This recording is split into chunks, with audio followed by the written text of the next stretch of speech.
சாயங்காலத்தில் அருமையானவர்களே ஆயத்தமாகி அடித்து என்ன செய்யணுமா பாருங்கள். சில வேலையெல்லாம் இருக்குது.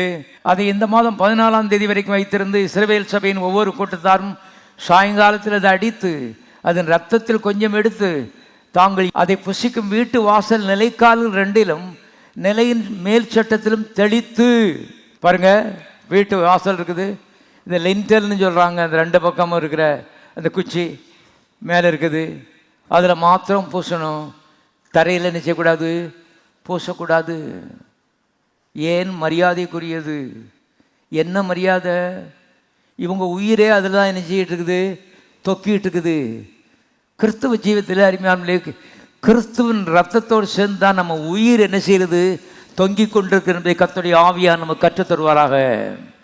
கிறிஸ்துவின் சிலுவை, அவருடைய பாடுகள், அவருடைய வேதனை, அவருடைய ஆக்கினை தீர்ப்பு, அவர் பட்ட அவமானம், அவருடைய முகத்தில் தூப்புனாங்களே, இதோடு சேர்ந்து தான் நம்முடைய உயிர் என்ன செய்கிறது, தொக்கி நிற்கிறது. நித்தியமான உயிர் அந்த நரகத்துக்குள்ளேருந்து தப்பி அருமையான பரலோகத்துக்கு போகுதுன்னா சும்மா நம்ம ஜெபமும் உபவாசம் இல்லை, கிறிஸ்து பட்ட பாடுகள், வேதனைகள், அவமானங்கள்.